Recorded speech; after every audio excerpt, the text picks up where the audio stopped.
Good morning all, and welcome to the village of Nassington.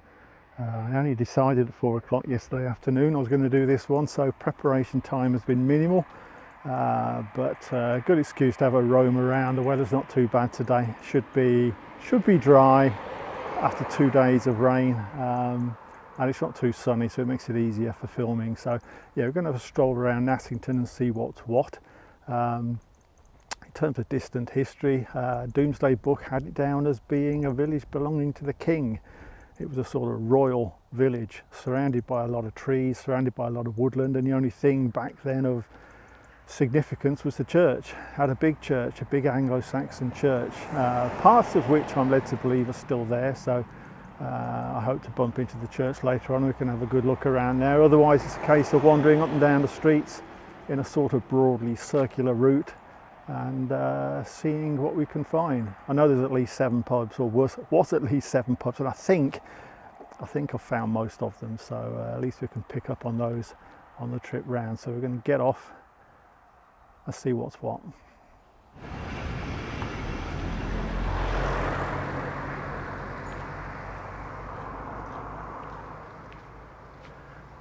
Coming down off Station Road, which is always busy and a bit of a nightmare to film on because everything's right on top of you, but a lot of buildings at this end date to the 1600s, which is of phenomenal age really,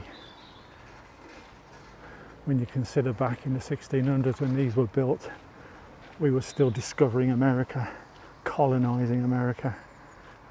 What else happened? I think Shakespeare died, didn't he, in the 1600s? Isaac Newton was messing around with gravitational forces in the 1600s. That's when these buildings were built. It's amazing really.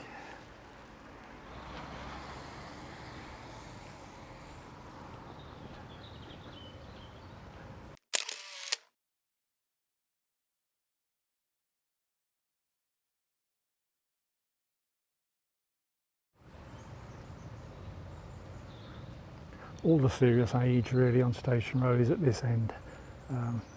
Most of the old buildings at the other end of Station Road have been levelled and replaced with newer properties.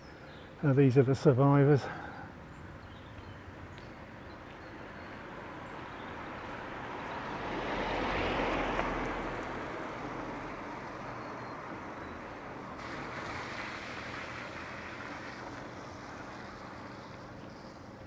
A couple of very nice 1600s cottages here. 400 years old.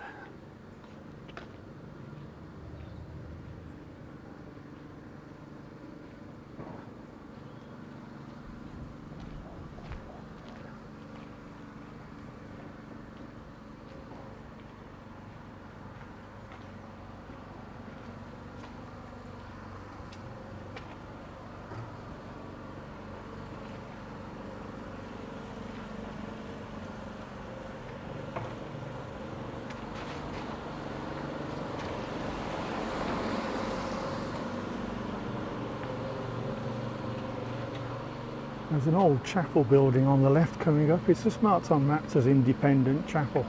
It was certainly here in the late 1800s at least. But otherwise I don't know nothing about it. Always looks pretty. But I need to do more research on this one, I think. I don't even know if it's still a chapel. I don't think it is. It's a private residence. It's a lovely building. Certainly is now anyway.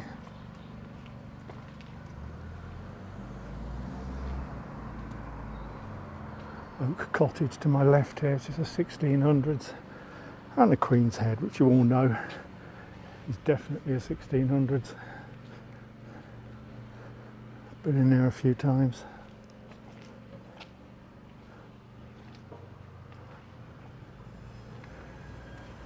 Along this here, which is the village store and has been the village store, in one form or another for quite a long time. Used to be a petrol garage, used to be a couple of petrol pumps outside, and a manhole which looks to have been filled in now down here, which led down to the petrol pumps. Nice couple of ghost doors at the Queen's Head. Make sense of those.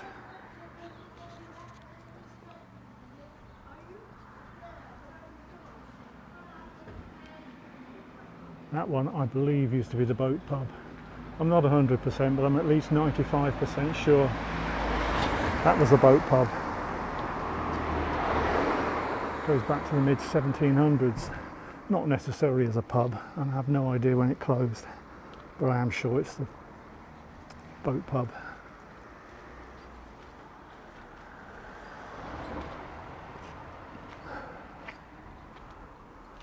A lot of more recent buildings popping up here, but they all used to be the same as the other end of Station Road. Thatches, cottages, clearly they've been mostly levelled, but you get a few survivors dotted amongst them.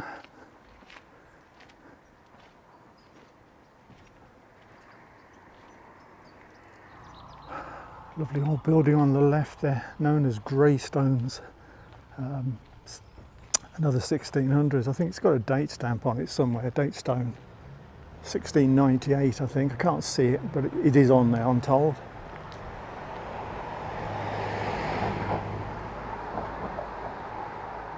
Pretty well hidden, but a lovely building with some serious age to it.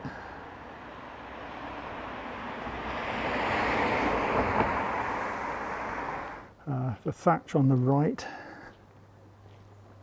early 1700s. Used to be two buildings. You can see a door just to the left of the right hand window. That was kind of the door to the right hand side. Cottage. It's now one. Used to be two small ones. And that butcher's shop with mould written on the door, that's the name Mould, I hastily add. That has been a butcher's shop in the hands of that family for a very long time. It used to belong to George Mould, who was the head of the local Nassington brass band. Quite a legendary guy, and amazingly they're still running it. He isn't, but the family are. That's great to see. Proper butcher's shop.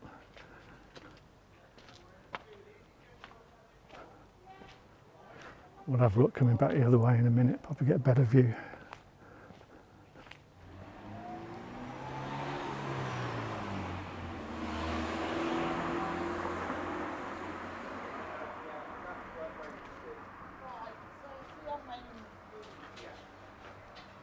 On the right there, the old Carpenter's Arms pub, another of the long lost pubs. No idea when it went, but that was the Carpenter's Arms. On the left we used to have a big cottage here that's been sort of sliced into two now.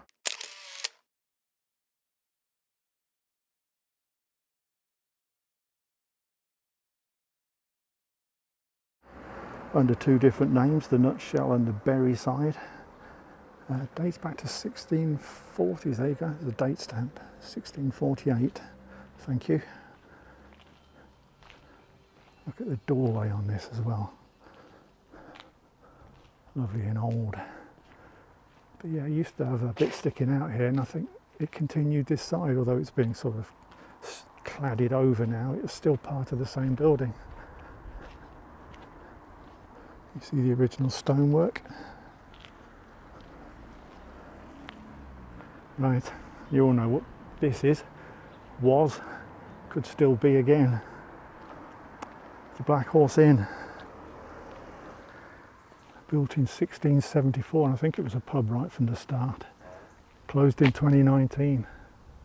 Should have reopened again shortly afterwards, but they ran into COVID and all the plans went out the window, and it's never opened again since. It's not a private residence, it could still be a pub.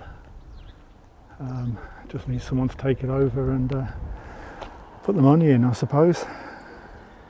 Fingers crossed.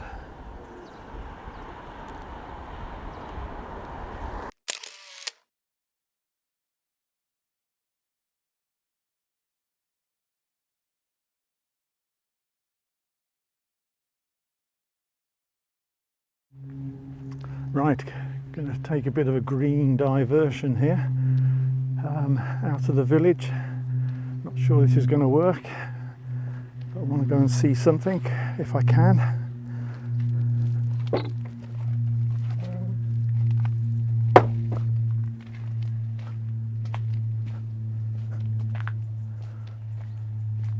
We've had a lot of rain over the last couple of days, so if the river's in flood, then this so-called green diversion could end pretty quickly as it goes down to the river.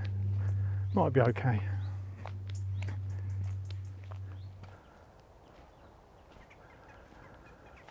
Alright, time to get the boat out.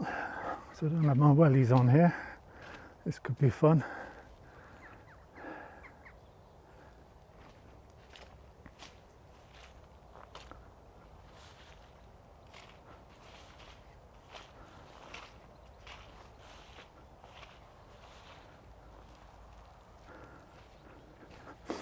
Right, wet feet, but we made it through that one.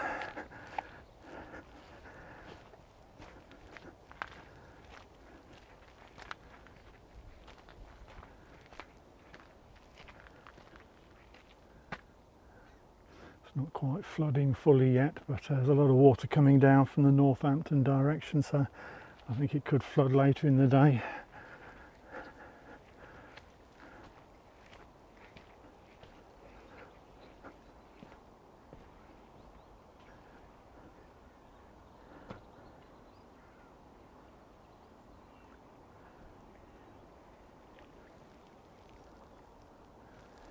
Right, I've trekked down here, got 2 wet feet, but I wanted to see this sort of vista, if you want to call it that, because in the distance, more or less where that hedge line is, was where the railway was, that just sort of flirted with the side of Nassington village. We'll see a bit more to do with the railway later on towards the end of the walk, but there used to be quite a spectacular viaduct that carried the line over the River Nene. That viaduct would have been in front of us, more or less where that hedge line is now. So I'll put a few pictures up, I'll give you an idea of what it looked like. It's just quite a spectacular sight.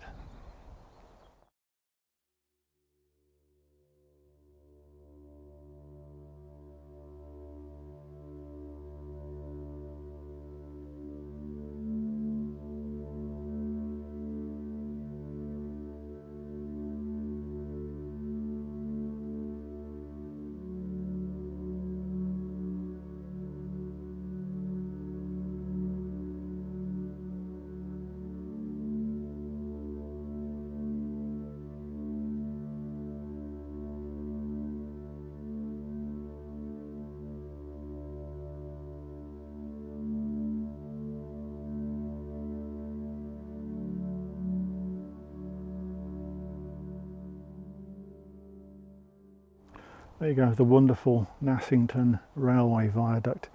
It was only demolished in 1981, and it was demolished because it was in, well, they said it's in a poor state of disrepair. It never actually looked it in the old photographs that I've got, but I'm told it was structurally unsound and it had to come down, which is a shame really, because it's only just down the line from Yarwell Junction, which is the end of the Nene Valley Railway as we know it today.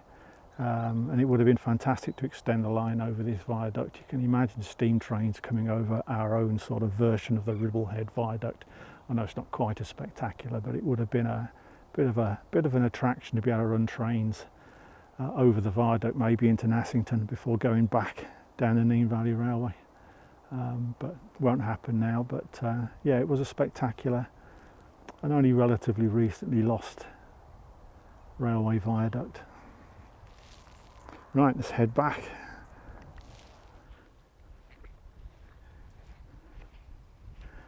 I put up a wonderful old photograph here of what I think was the Nassington Flower Festival from about 100 years ago.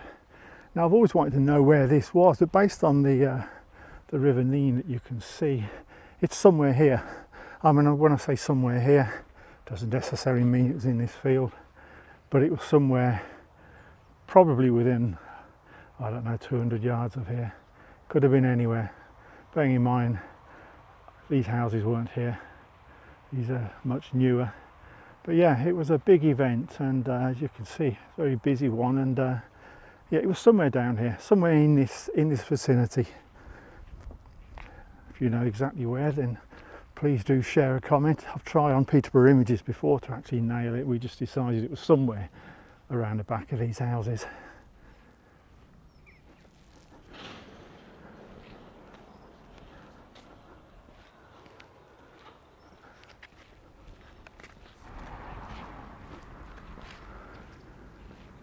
Nassington's another of these villages with plenty of old properties you would think would be listed, and they're not.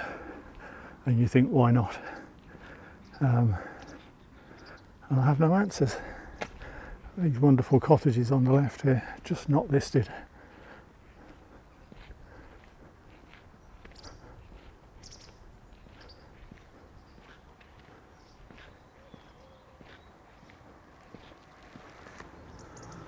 Number 20 on the right there, that's 1700s I think it was.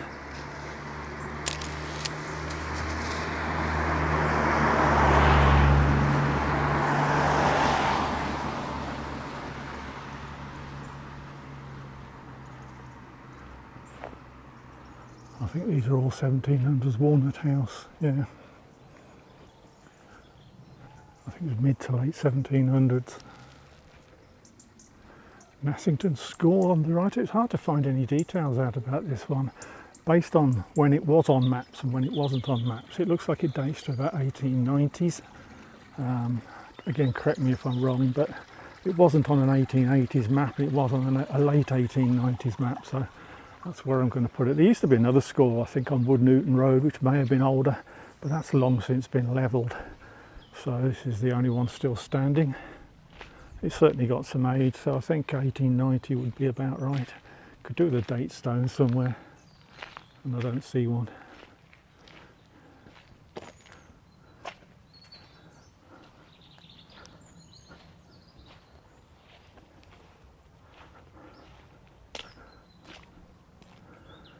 There's a little village green, as I call it.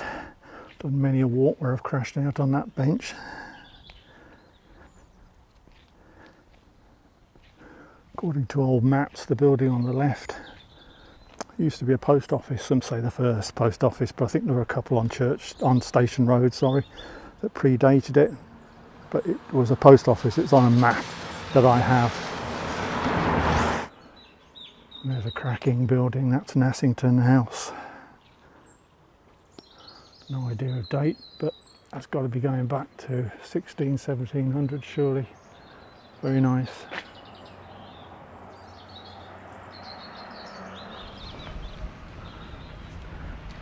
Couple of interesting buildings here. This is the village hall now, but it used to be the congregational chapel next door, Wesleyan Chapel school building, back into the 1800s.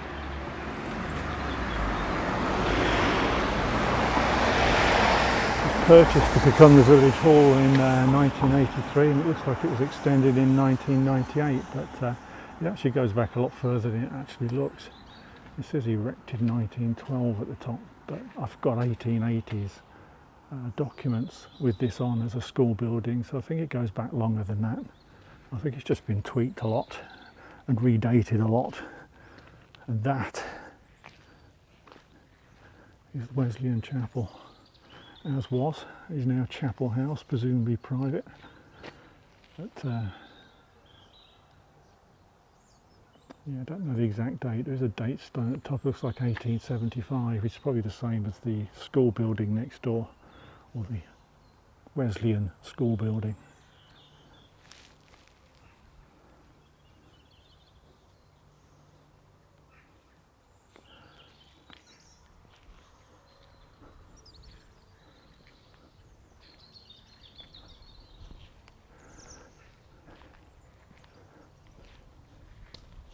Old farmhouse, without a doubt.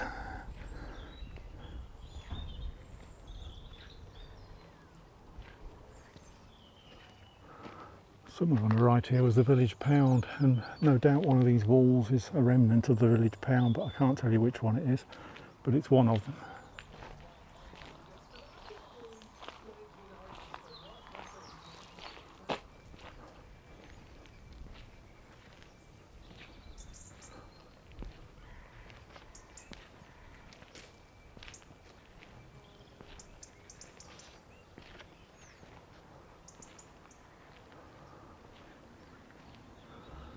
That one there used to be 2 cottages, is now 1. Late 1700s, I believe. Hill Cottage.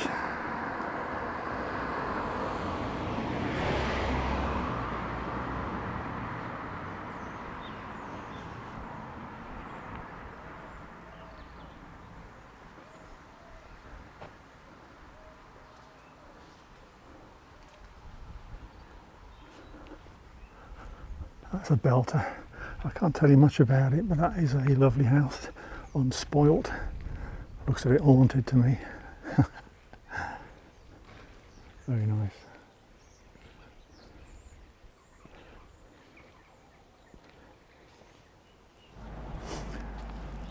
I think the building on the right is an old pub. I think this used to be the plough inn, and I can't prove it.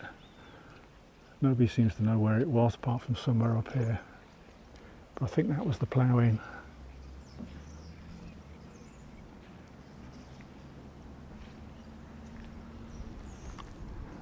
Coming up on the corner is the oldest house in the village, which is the Prebendale Manor house.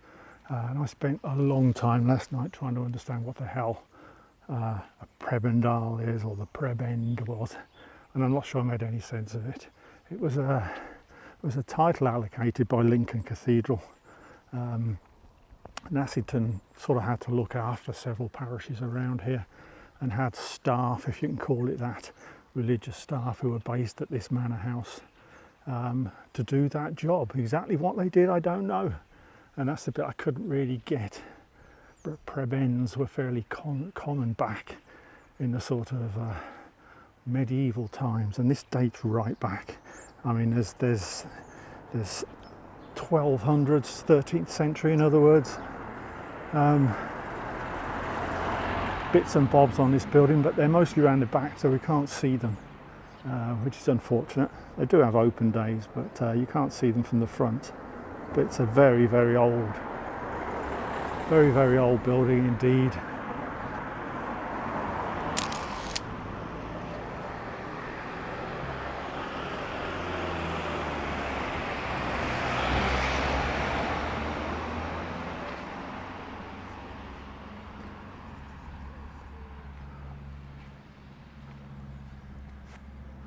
Yeah, I'd love to go around the back, but I can't, unfortunately. But that is the 13th century Prebendale Manor. Would not want to live there, to be honest with you.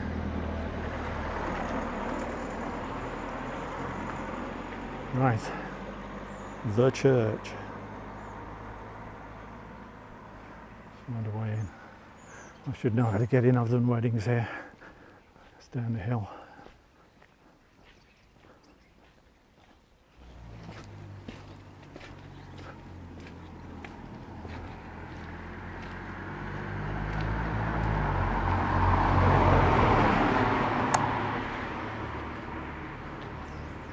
The hall was the vicarage, is the vicarage. I don't know if it is or was, certainly was the vicarage.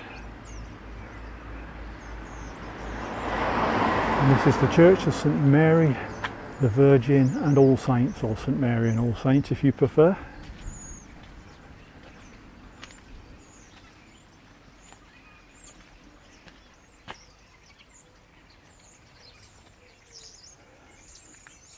To be as accurate as I can, this one dates right back to Anglo-Saxon times, around the time of the Domesday Book, probably a bit earlier, but it was modified in the 1100s, the 1200s, the 1300s and the 1800s, so there are bits and pieces all over the place here.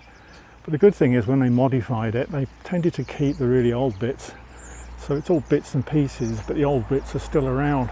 Unfortunately, a lot of them have been covered up with sort of cladding, but I'm hoping I can find a few bits and bobs, and I've got a lot of fingers crossed so I can get inside, because there's some fantastic stuff inside.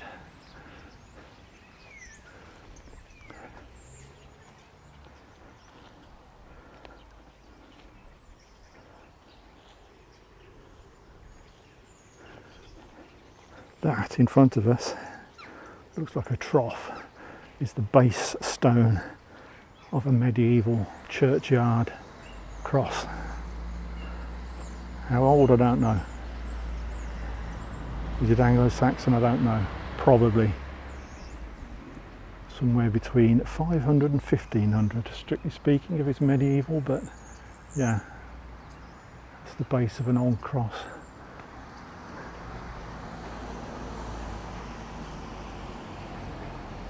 Lovely door. I do love an old door. It's falling apart, but yeah, what a door. solid oak, I'd guess.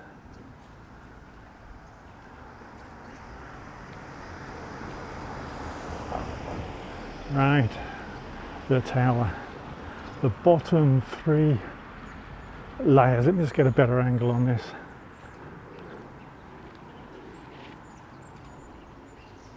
Like most churches, a tower's in like layers. 1, 2, 3, 4, and I think 5 at the top. The bottom 3 are Anglo-Saxon. And were distinctly Anglo-Saxon until they coated it with stone cladding. So now you've got to look at it and think, well, is there anything of Anglo-Saxon origin still poking through? And it's always going to be this sort of long and short, strange sort of layout of stones. And I mean, I just, you know, it's such a vague, ambiguous style, long and short, that I can't say categorically that that is Anglo-Saxon or not. It looks very similar to some of the stuff we've seen on other churches where it's kind of all over the place, but it's got cladding on it. Some of the cladding's coming off, so you know, it's Anglo-Saxon. Whether we can see it is or not, it is Anglo-Saxon.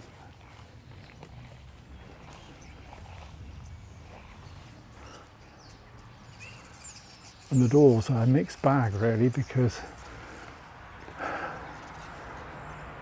for starters there would have been an Anglo-Saxon door here. There would have been probably a Norman door that replaced it, and then you've got this, which is kind of post-Norman. It's got a pointy arch at the top, but the moulding around it and the decoration around it is probably late Norman. Sticking my neck out here, but I'm pretty sure there's still bits of Norman in that in terms of the decoration, but it's a mixed bag.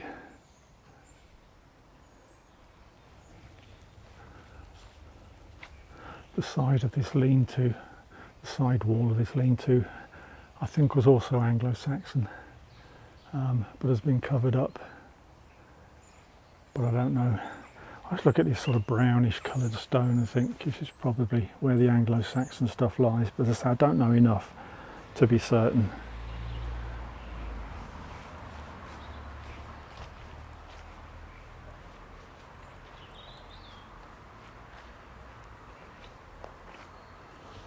Another lovely door.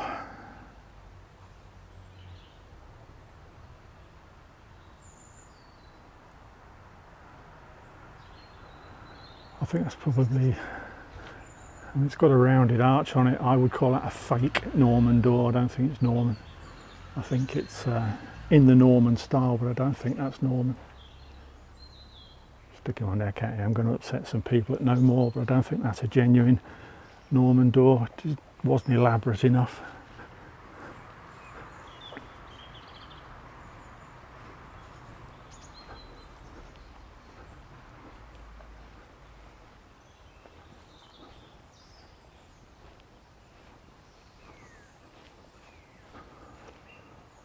That's a lovely old door, ghost door. I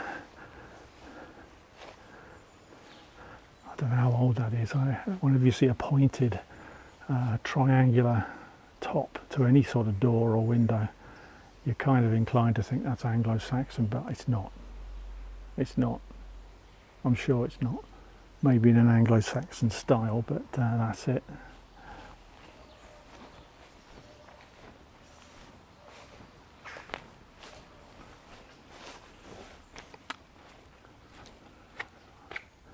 Superb window. Not as old at this end as the tower end.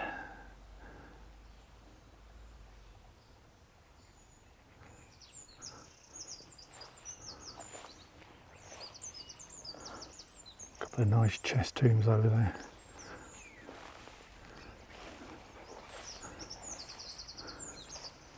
These both date to, well, one dates to 1789 and one dates to 1800, and they're both inscribed to the Males family, who I know nothing about. I don't know whether I'll be able to find anything. They're probably too old.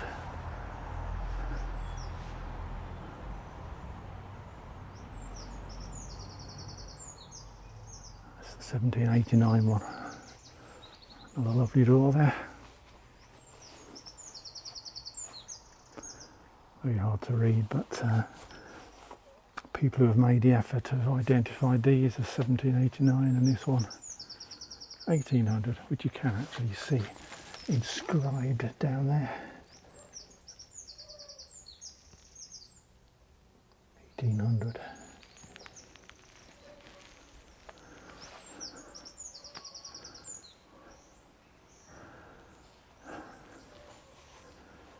That one's actually got 1753 on it, but that can't be, I don't know. I mean, the two chest tombs are listed, so this isn't listed, but it's older on the face of it. Again, the Mayors family.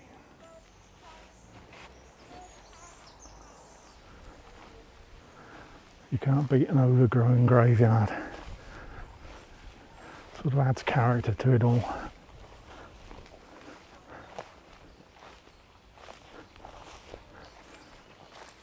It's actually full of wildflowers in the summer. I've come here and done weddings, and there's always a lot of wildflowers here.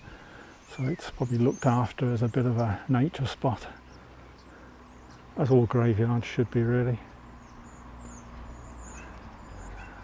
No chance of reading any of these by the looks. Right, are we going to get in this place or not? Fingers crossed.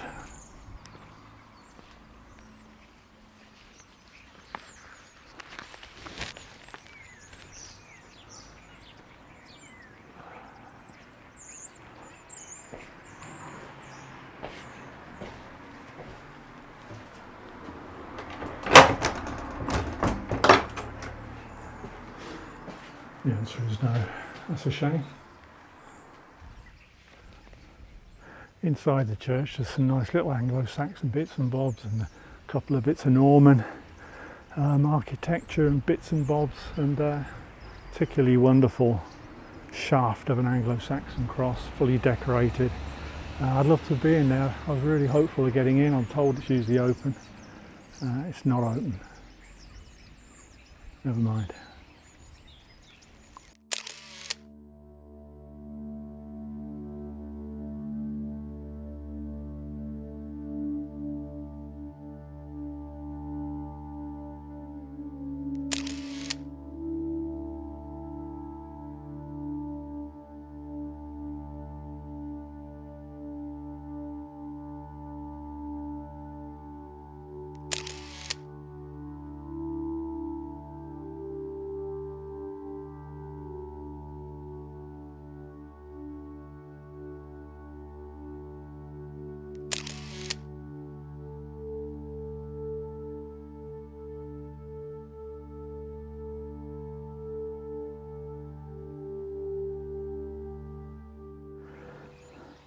Get a view from the churchyard, a good view of the other manor house in Nassington, which is the one when I drive through Nassington always stops me in my tracks.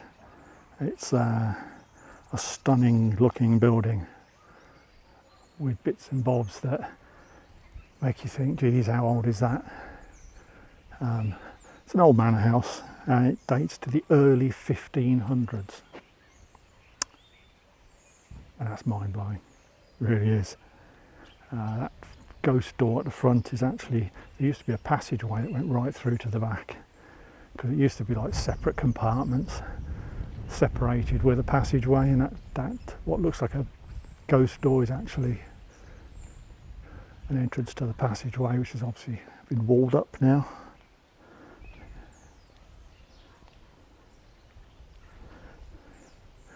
It's the window on the side that always does me. I always think, wow,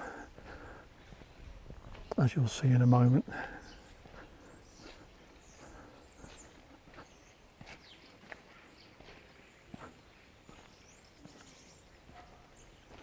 Wonderful. That's a very old ghost window as well underneath it. What a brilliant building.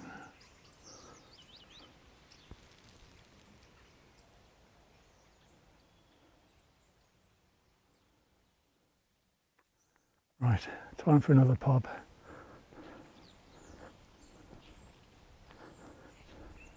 I don't know when this one closed. It was still open in the early 1960s, I know that. And this was the wonderfully named 3 Mill Bills. I don't know what mill they're referring to. Don't know of any mills that were in Nassington, but yeah, the 3 Mill Bills pub.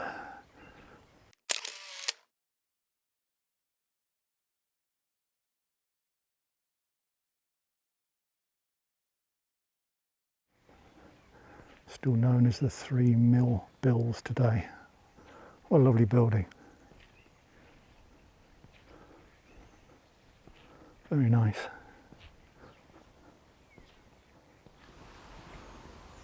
Elsie's Vintage Tea Room. What a wonderful looking shop. That must have been around a while.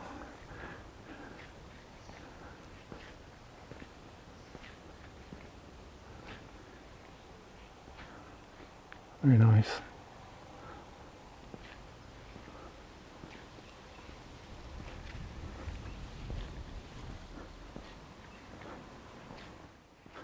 The building up ahead with the sort of dormer style roof on it is another one of our long lost pubs. Well, actually it's not that long lost. Closed in the 1980s, and this was the Three Horseshoes pub.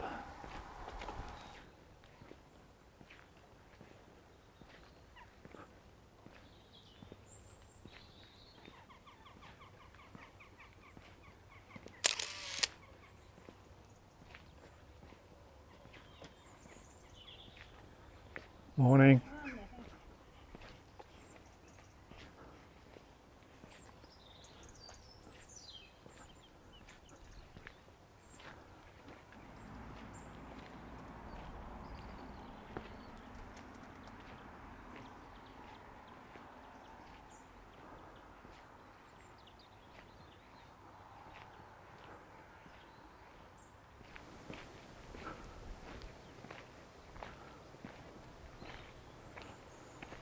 Couple of nice 1830s cottages just at the end of this road with the green door in the distance. I think those two used to be outhouses, but they're now part of the same cottage, although I'm not sure. It's a bit unclear in the records. There seems to be a name on the gate, so I think it might be two separate cottages now.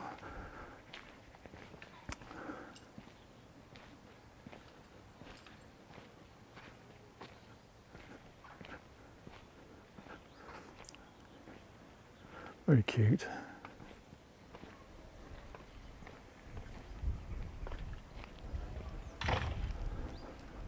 That's one of them, the big one. Then you've got those two little ones, now known as the tadpole. And why not?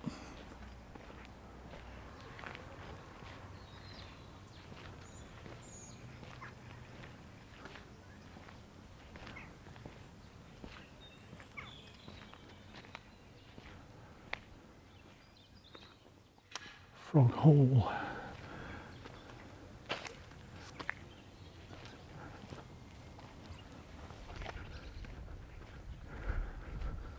Right, heading up the relatively modern Eastfield Crescent, or Eastfields Crescent, looking for a footpath that will cut right across back to, back to Station Road if all goes well. And yeah, I think there's a footpath sign behind this telegraph pole. That should do it.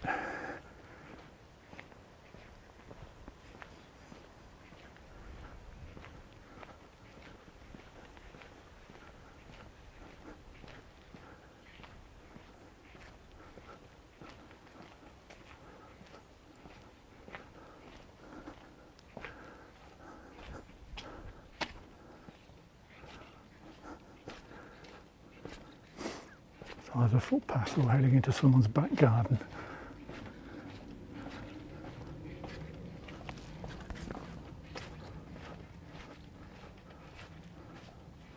Looks good.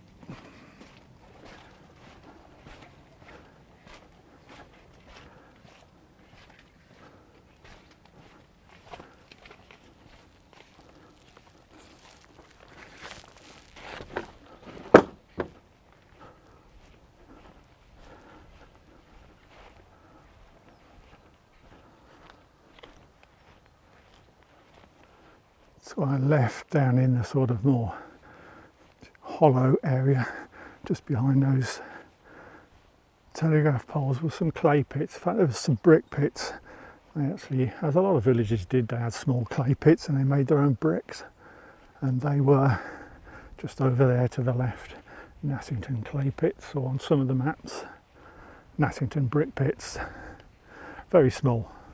We're not talking high brickyard here, we're talking some very small excavations. This pathway, although it's just a footpath, if you go back to sort of 1870s, 1880s maps, you know, so 150 years ago, not only were these footpaths clearly marked on the maps back then, but they had almost as much prominence on those maps as the roads around here, Station Road and the rest. So I think it was quite a significant trackway. As you can imagine, if you were travelling to the church and you lived on Station Road, you wouldn't take the route that I took. You'd come up here because it'd probably be a lot quicker, and obviously going back likewise. So I think it was a very well trodden track, and I don't know, it's a bit bumpy for carts and whatever to be coming up here, but they may well have done. But yeah, a very prominent footpath. In fact, I think the one we're heading down towards, which crosses this one, used to have its own name. I couldn't find the name of it last night. I've seen it on a map somewhere, so it was even given its own name, so it was of some significance to villagers for sure.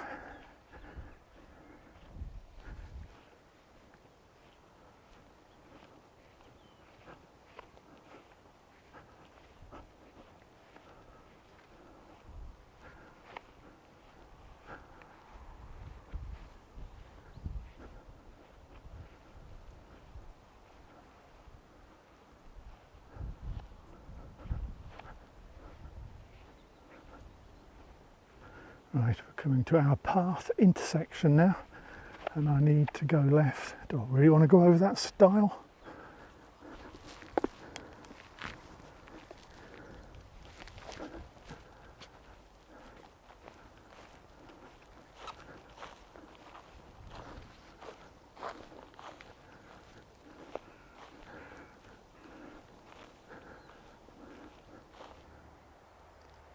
This was the reason for sneaking down these backway paths, was to get a view of the old station master's house, because it's a magnificent building, as station master houses tend to be.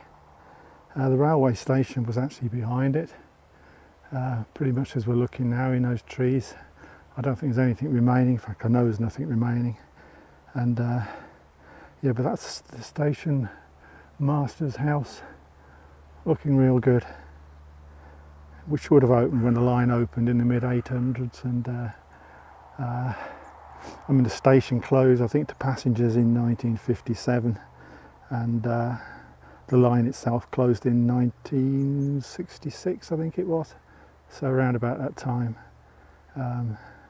it would have ended its time as a station master's house, I guess.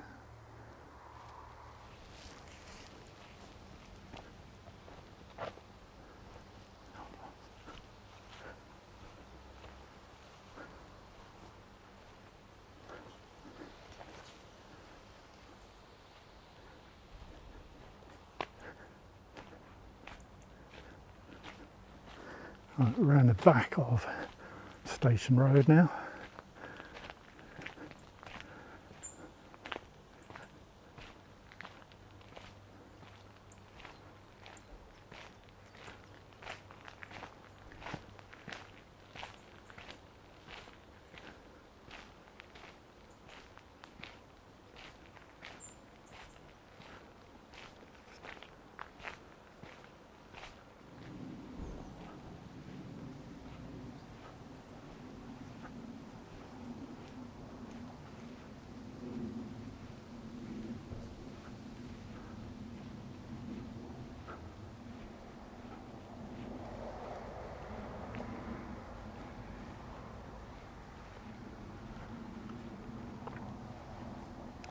Very peaceful around here.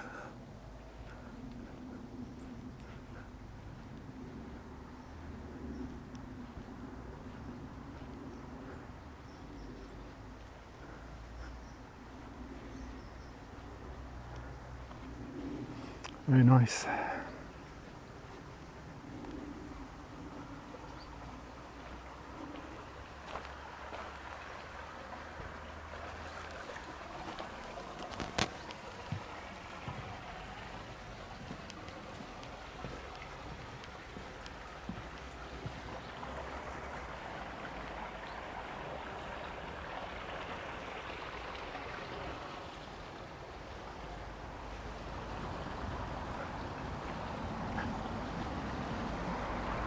I think these white cottages have something to do with the railway. I mean, one of them's called Railway Cottage, which is a giveaway, but whether they had something to do with those who worked at the yard or the station, I don't know. Because while the station was on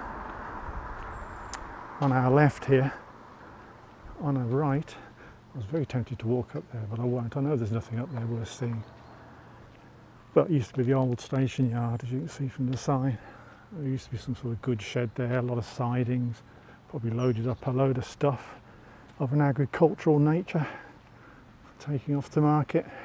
So it was quite a busy, for a small village, it's quite a busy railway establishment. Just coming up to the site of the railway bridge. Used to carry a line from just by the station off towards Yarwell and what is today the Ning Valley Railway. If they did extend it, it would come over this bridge just before this corner.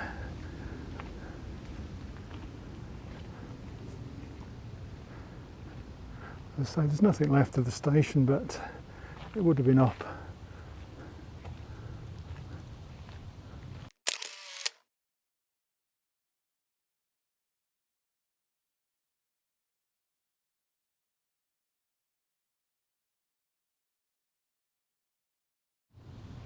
Up on the embankment through those trees. We're actually round the back of the station master's house now, which is up there.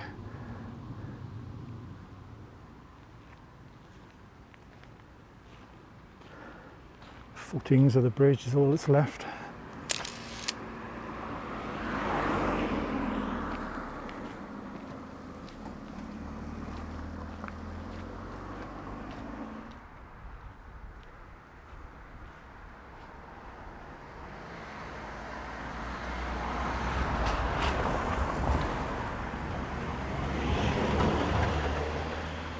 That, I presume, was originally the sort of steps or slope up to the station, which would have been right at the top there.